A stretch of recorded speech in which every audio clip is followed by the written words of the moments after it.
Hello, and welcome to the MMA Mic Drop Podcast. My name is Jade Bunky, and I am joined by the one and only Milo McGregor, who is not only one of the nation's top up-and-coming amateur surfers, but also an emerging MMA analyst. In this episode, we are going to break down UFC 301.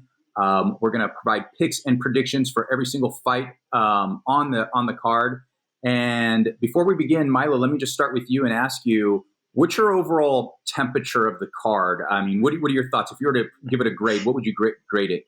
I'd give it a C, a solid C, right down the middle. Yeah. Why so? I don't think it's anything too great, but we just got done with 300, so we don't really. Yeah, that was already the topping. Yeah, it is interesting. It is really difficult for the UFC to come right off the heels of UFC 300 and provide a card that everybody's going to get excited about right out the gate, right? But I'm with you. I would actually give it a C plus. I think it is one of the weaker pay-per-views. There's some really good fights. I do think there's a couple missed opportunities on this card. But I also think the prelims are actually really good. I'm actually really excited about the prelims. The main card, is a little underwhelming for a pay-per-view, but there are some really good fights even on the main card. So let's jump right into it. So we have Pantoja versus Steve Erceg, who just came out of nowhere and is now getting a title shot. Milo, tell me your thoughts on this fight and who do you think is going to win and how? I'm gonna say Alexandre Pantoja. I just can't go vote for a guy with the name Astro Boy, so that's part of the reason. But I do like the way Steve Erceg fights. So it's going to be an entertaining fight. I think it's going to be back and forth. I think Alexander Pantoja is going to maybe submit him. I'd say. Oh, you do? Okay. Yeah. By what round? Probably the fifth. All right, fifth round submission. So, it's funny, Astro Boy, that's Steve Erceg's nickname, and that is probably one of the worst nicknames in the UFC. So if that was a component of your decision-making process, I think that's appropriate. Yeah. This is, I think, a pretty fun fight. Pantoja, if we look at Pantoja, he has elite jiu-jitsu, right? Absolutely elite jiu-jitsu. He's an exceptional all-around grappler.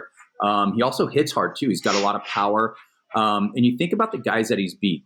He beat Brandon Moreno twice. He beat Brandon Royval twice. He beat Manuel Kopp. He has some really big wins, and he's looked pretty dominant lately. You move over to Erceg, and what I like about him is he's really fluid, right? Throws some really good kicks, really straight punches, has an all-around good game as well. And I think this is actually a pretty interesting fight, but I am with you. I do think Erceg is maybe a little overmatched. And I think it's because Pantoja is really that good. Now, Pantoja is 34, so, he's getting to that stage where, is he going to fall off at any point? Particularly in those lower weight divisions, right? Where, it's beneficial to have, maintain a certain level of athleticism, later into your career. But I'm with you. I think Pantoja is actually going to submit him. I think he's going to get him in the fourth round. I think it might be a fun back and forth fight. I don't think it's going to be completely dominant, but I think it will be pretty clear who's winning the fight.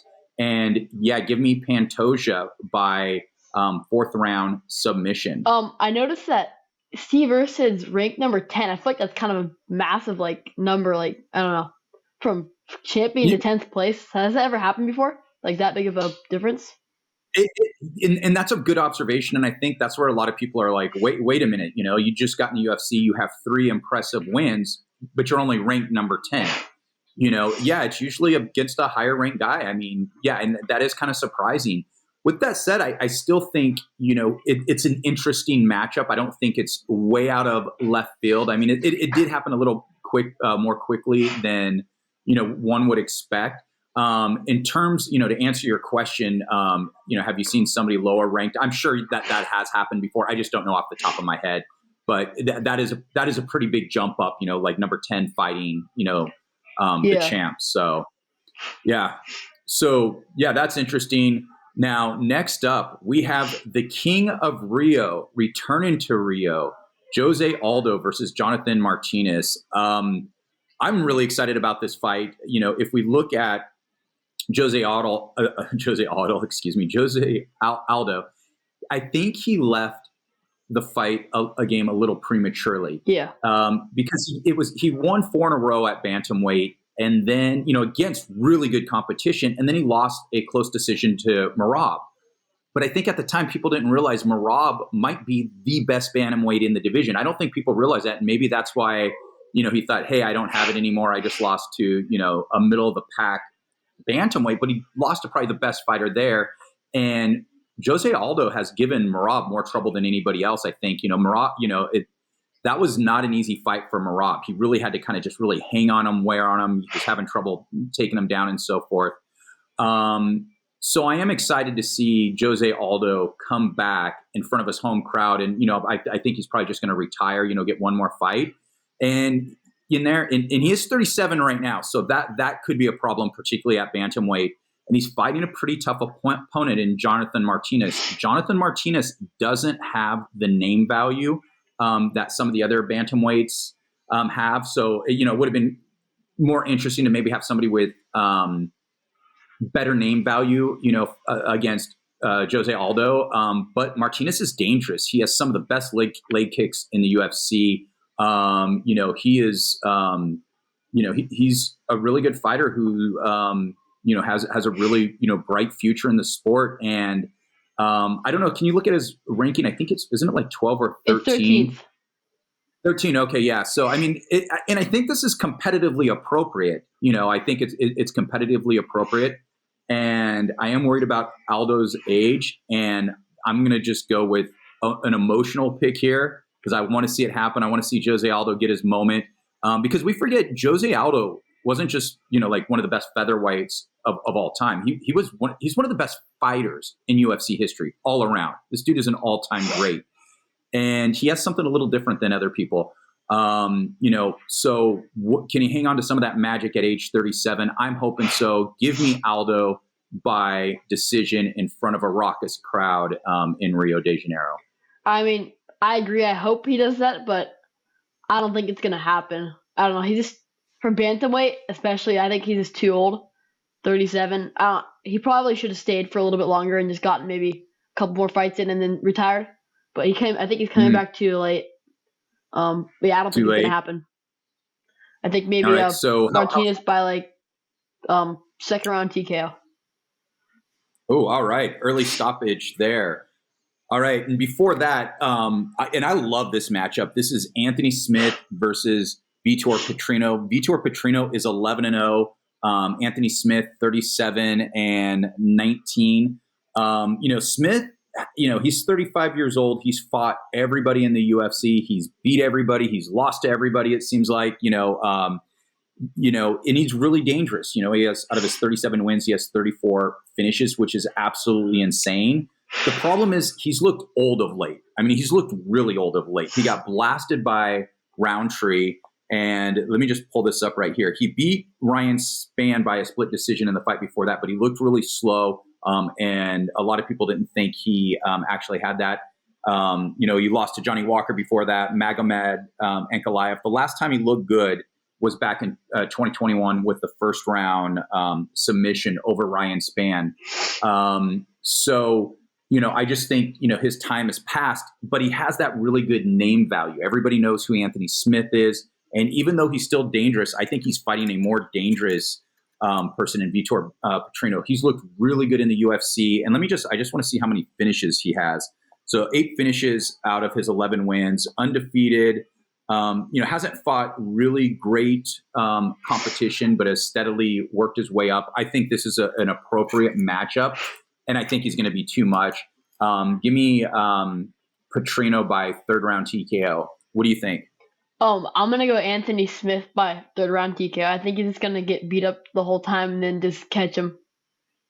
You think Anthony Smith is going to pull, like Aldo, pull a little magic out of the bag? Yeah. All right.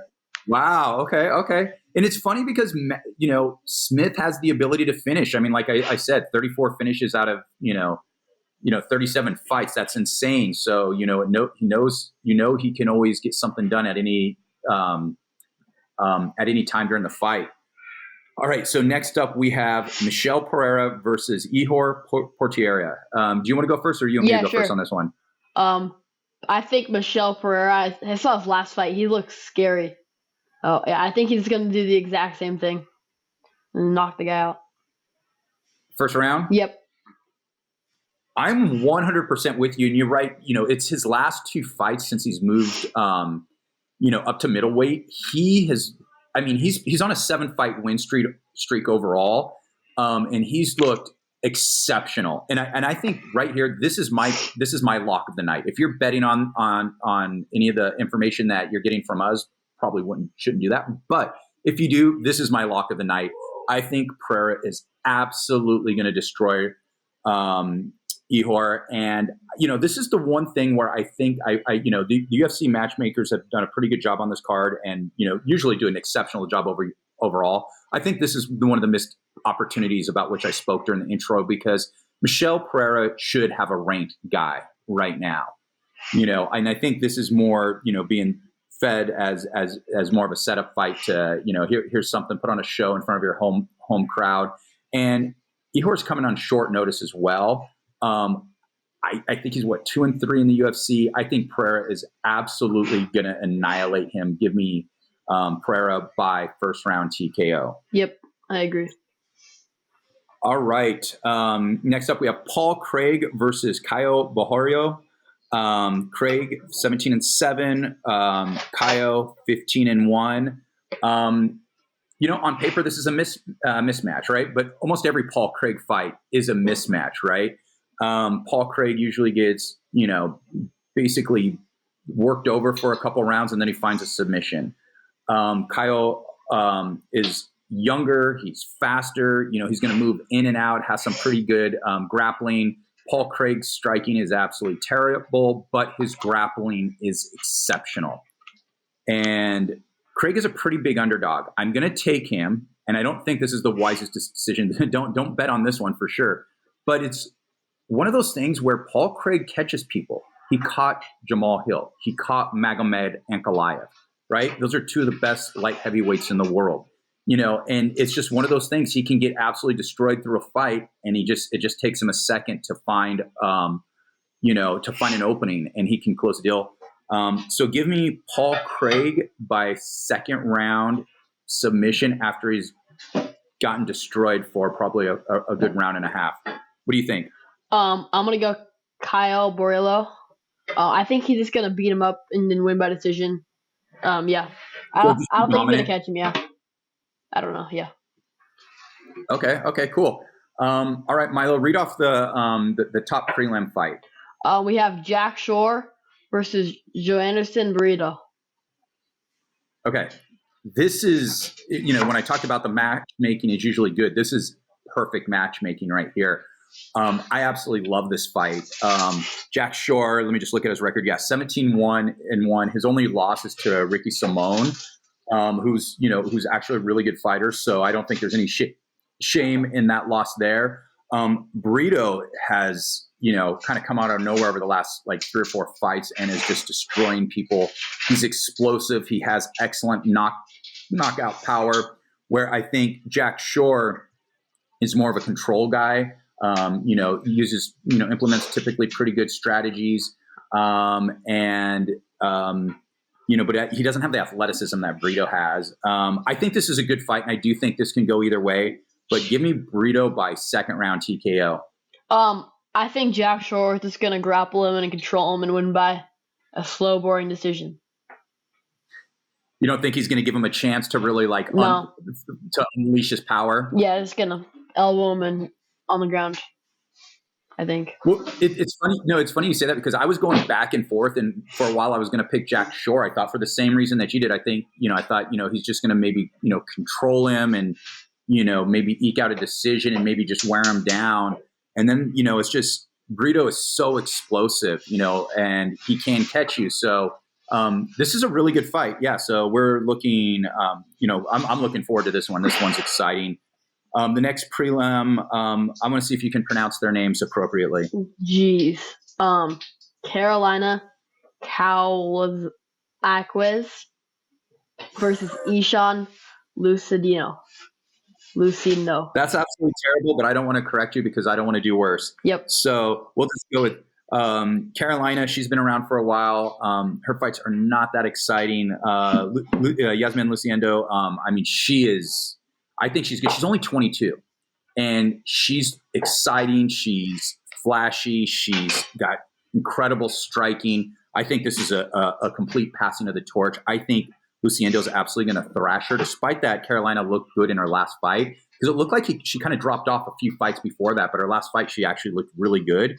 Give me Luciendo by a completely dominant decision. I think I'm going to go Luciendo by a second round TKO. TKO, all right. Any insights on why? Is it just the age discrepancy? Or yeah, probably. I think she's going to outclass her. Outclass her completely? Yeah, I think so too. But it is a fun fight, and I like some of these passing torch, the torch moments because Karolina has, she does have some name value. So I think this is really good. All right. I want you to read this next one. Elves Brener versus Mizabek Orbali.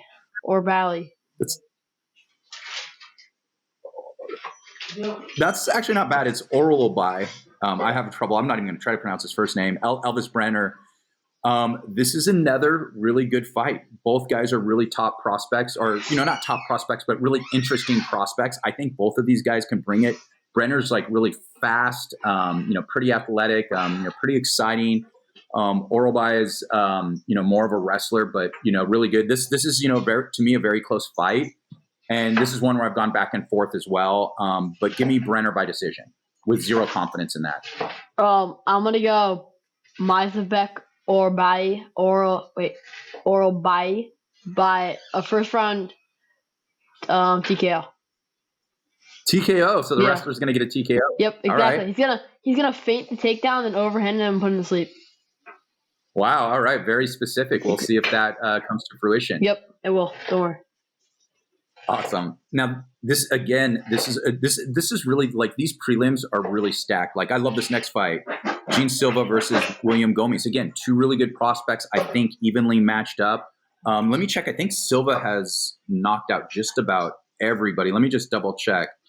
So he has 11 finishes out of his 12 wins. His last fight was a first round TKO, but it was against Weston Wilson, who's really not that good.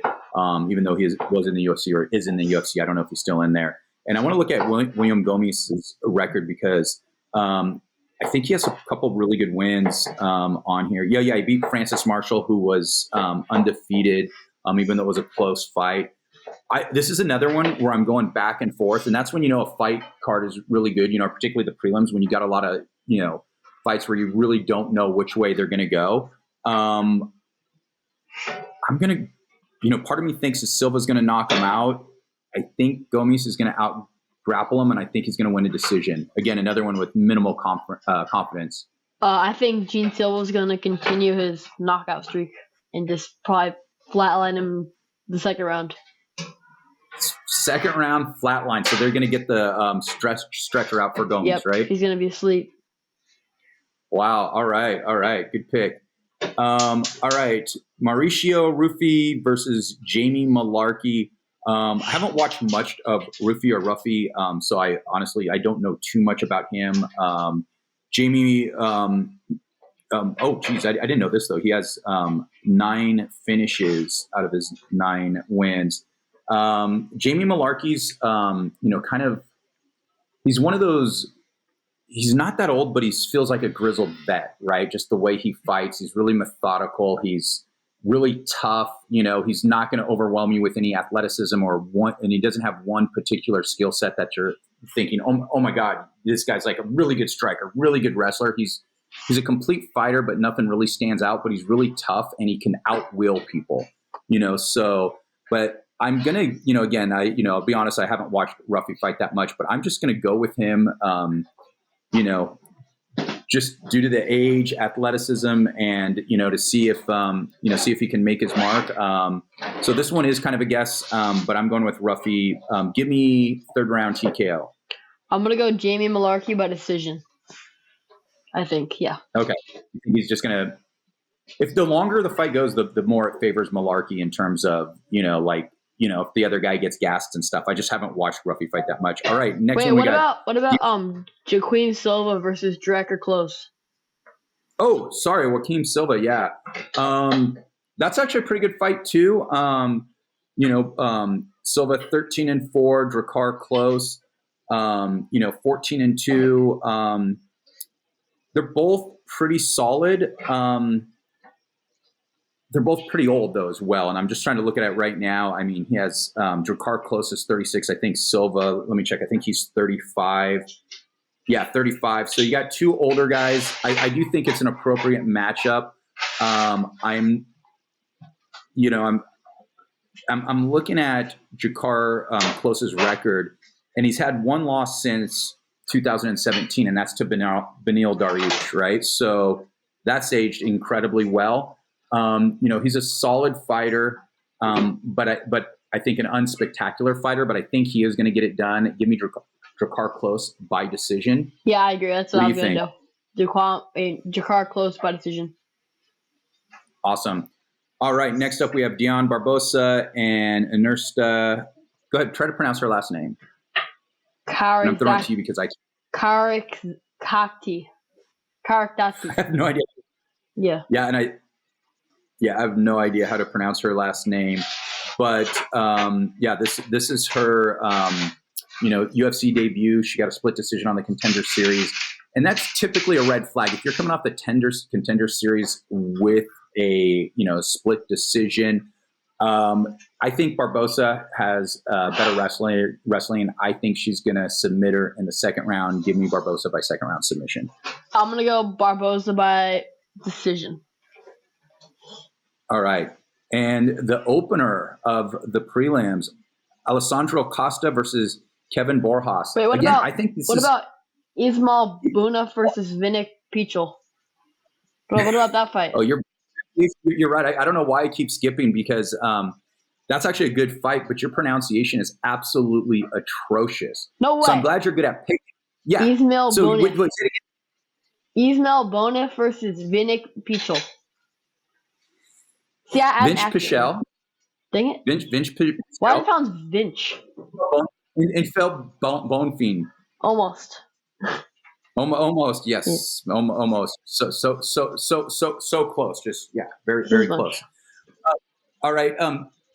So I think this is a crazy mismatch. Bonfim is going to smash Pichel, and Pichel. It's not that he's a bad fighter. He's actually a really good fighter, but he's 41 years old. Ooh. And I think Bonfim is actually good. I mean, both of his brothers are really good. I think, let me just check. I think he had the quick finish against Terrence McKinney, who I like a lot. Yeah, so he's coming off. Yeah, he beat Terrence McKinney, and he was, coming off a long winning streak there, and then lost to Benoit Saint Denis. No shame in that. That doesn't really, lower your stock too much. I'm losing to Benoit Saint Denis. Pichel is he's one of those. He's a tough dude. He's a really good fighter, but again, it's that age. I think Bonfim is going to style on him. Give me Bonfim by second round TKO. What do you think? I'm going to go Bonfim from first round TKO. I think that could happen too. I think this is a big mismatch, and I would say, earlier I said the Michel Pereira fight was my pick of the night. This would be my second one right here. I'm pretty confident on Bonfim just destroying Pichel. Okay, the opener is Alessandro Costa versus Kevin Borjas, and I think this is a good fight between two prospects. Alessandro Costa. So I want to bring this up because I want to make sure I get this right. So 3 fights in the UFC, he's 1-3. And you might think, okay, well, that's not too good. Well, his first fight, he lost to Amir Albazi, and his last fight, he lost to Steve Erceg. And then he had a TKO in his fight before that against Jimmy Flick. Jimmy Flick is not really that high level. Now, Kevin Borjas, I think he's Peruvian. He's a boxer. An exceptional boxer. He is coming off a loss. This is an interesting fight. This one's another one where I'm kind of torn. I like Borjas. He has really good straight strikes, good kicks, and so forth. I'm going to go with Costa by decision. What do you say? I'm going to go with Borjas by decision. Decision. Any insights why? I think he's going to run him, walk him down, and beat him up throughout the fight, and he's going to be running away. Really? All right. Okay. Using that boxing acumen to push the pace and control the octagon. Yep. All right. So we have 2 more sections. That concludes our picks and predictions. But now we're going to move over to Kicking It with Milo. This is an opportunity to learn a little more about Milo as one of the nation's top up-and-coming amateur surfers. Milo, do you surf better than your dad? Yeah. I don't know if you would say the same, but I think I do. Now I do. How old were you when you realized you surf better than your dad? Probably like 3 years ago. So when you were 13, you were able to surf better than your dad? Yeah, because he got worse and I got better. It was like because he's old? It was like this. He's moving down, I was going up. All right. So it's funny, after you guys got back, from the North Shore of Hawaii recently, I was talking to your dad and he said, okay, for the first time, I can say he surfs better than me. No way. So he admitted it. He admitted it that you surf better than him. No way. But you know what's funny? In his mind, you just surf better than him as of like last month. Oh, for real? He's not thinking years ago. Yeah. No. And when we edit this, we'll post some pictures of his dad. So you're probably seeing them right now. And then we'll post some pictures of Milo so you can see and you can judge for yourself who's better. But he was saying you were charging some big waves where now he's like, I don't know if that's the right decision to surf some of those larger waves. And he said you're charging, you're out of Pipeline, you're out of all these heavy duty spots and I'm surprised. with no fear. Huh? I'm surprised. I definitely was scared, but yeah. Yeah. No, and those places are scary. See that if that's good to be scared because those places you should be scared at because those are. If you're watching this, if you're watching this as an MMA fan, you don't follow surfing. Dozens of people have died surfing Pipeline. It's literally death. It's not like it's a fun little beach break. No, you can die, and there's probably been thousands of broken bones over the years there. It's dangerous. Yeah. So he finally admitted that you are better than him. Let's go. Awesome. All right. And in our last segment, do we have Kook of the Week? Do you have a Kook of the Week? Oh, I think I did a contest this weekend, and there was a priority judge who judges who gets the next wave. And I was the first one out in the lineup, and he gave some other kid higher priority over me for no reason. And it cost me a good wave. So yeah. Yeah, and that's hard when you're surfing in a heat. You don't have that much time, and you need to get priority. Okay, I say he's a Kook of the Week. You know what? I will concur with my Kook of the Week. Will be that judge because I think that's pretty lame. You gotta be able to do it accurately to make sure the right person wins. Yep. But with that said, do you have a last word? Drop the mic. We're out.